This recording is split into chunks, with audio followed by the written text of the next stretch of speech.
Yo voy a hacer unos breves comentarios en relación con cuatro temas que considero son importantes y que frente a los cuales tenemos observaciones.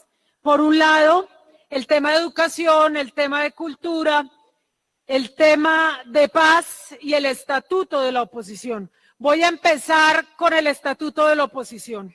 Si nosotros revisamos el presupuesto de la Registraduría Nacional, estamos hablando de 1 billón de pesos para funcionamiento y 985.000 millones de pesos para el Consejo Nacional Electoral.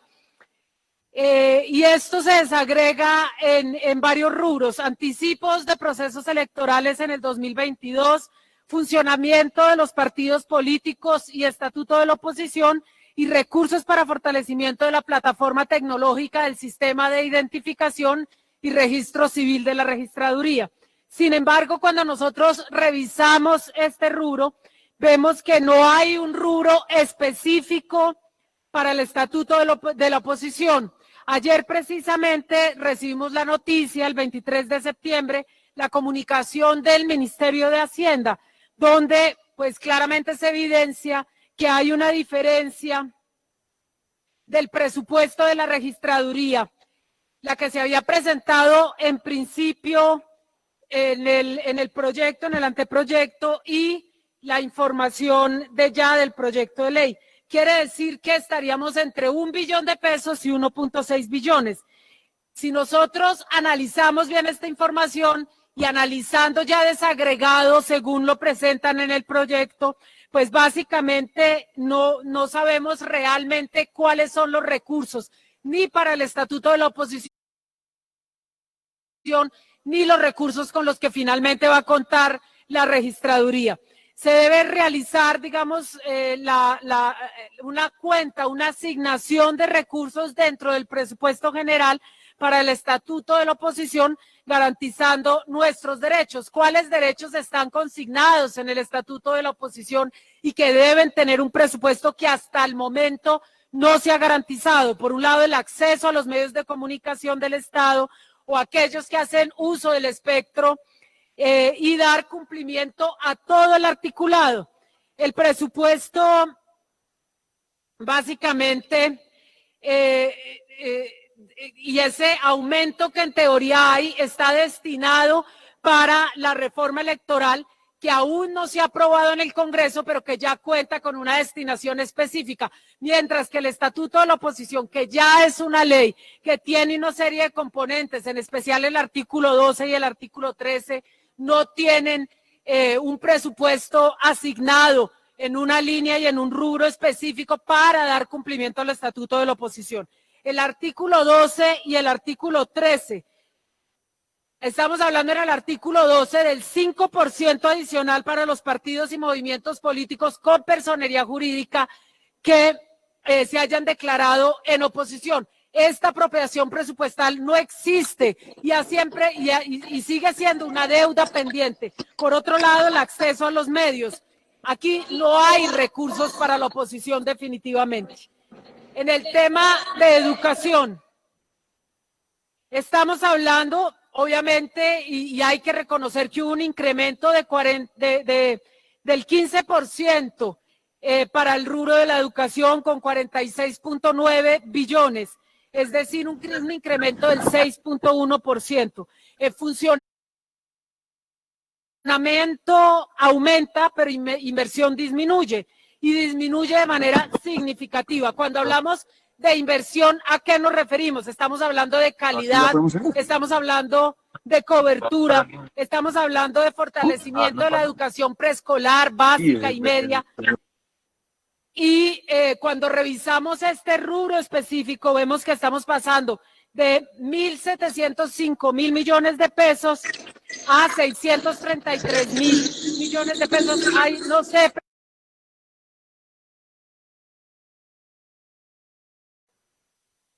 Entonces, en tiempos como los que vivimos, cuando hay una alta deserción, cuando los jóvenes están exigiendo educación, calidad y cobertura, y cuando además estamos en un aumento dramático de la confrontación armada, no debería por nada del mundo precisamente afectar estos rubros de calidad, cobertura y fortalecimiento de la educación. Entonces, unas recomendaciones.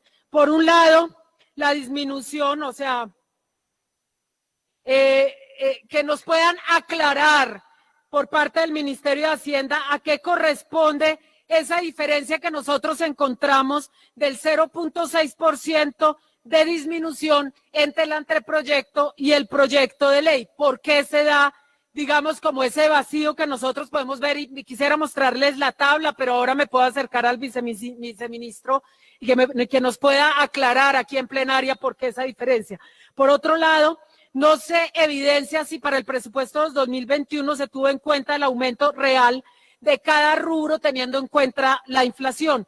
Queremos que se nos presente la información exacta de la variación porcentual en función de la inflación. Hay una disminución en inversión. ¿Cuál es el proyecto o el programa que se afecta específicamente con esa disminución en la inversión o qué planes y proyectos?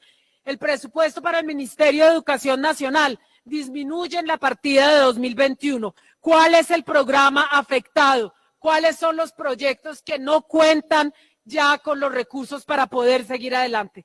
El presupuesto 2021.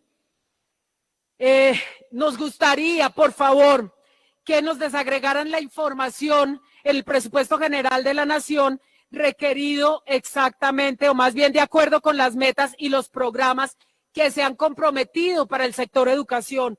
Hay que indicar claramente y desagregar los recursos que existen para el programa Serpi lo Paga y para Generación E. Identificar precisamente la variación porcentual a 2020 y si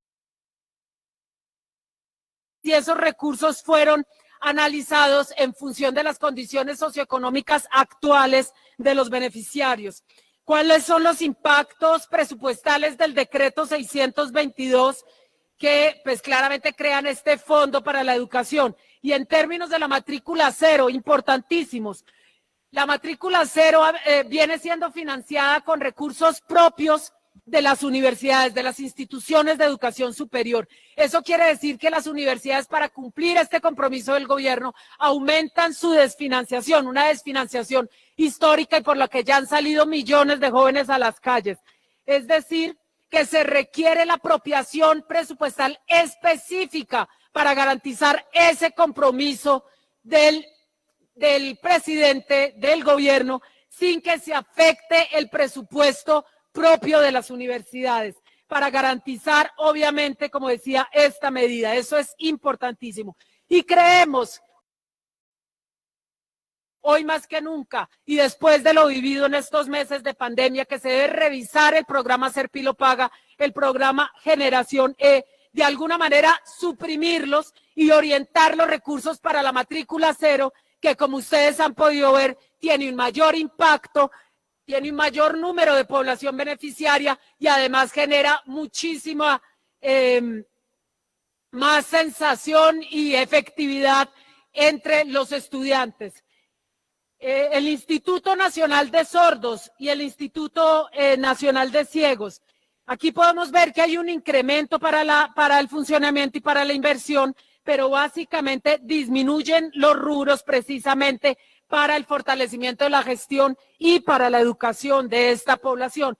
Algo similar sucede en el caso del Instituto Nacional de Ciegos, que el presupuesto aumenta, pero la inversión disminuye. Es decir, que se afecta un programa o unos programas en específico que tienen que ver con la disminución de la brecha en el efectivo goce de los derechos y también de la educación. Esto en la disminución de estos institutos básicamente se están afectando componentes importantísimos, que son los componentes educativos. Vamos pues a cultura. El caso de la cultura es dramático, dramático. Estamos hablando de una disminución de 54.500 millones de pesos, es decir, 14% menos en relación con el presupuesto anterior. Estamos hablando de que en funcionamiento 26.000 millones de pesos menos, en inversión 28.000 millones de pesos menos. Y si nosotros tenemos en cuenta que el presupuesto del sector cultura ha venido disminuyendo progresivamente desde el 2015 y que estamos hablando de que el sector cultura tiene hoy un déficit de 125.346 millones de pesos, pues para subsanarlo, básicamente en este presupuesto de 2021 se tendría que destinar al sector cultura 190.000 millones de pesos, que es básicamente esos recursos que ha perdido históricamente el sector cultura. Estamos hablando de que tenemos un déficit más o menos de 75.000 millones de pesos que nosotros exigimos sean adicionados al sector, sobre todo en un gobierno que ha hablado de la innovación, que ha hablado de la economía naranja, que ha hablado de, como decía un compañero el otro día aquí en plenaria, de que el turismo es el nuevo petróleo de Colombia. Pues ahí está la cultura y el fortalecimiento de la cultura como ejes centrales.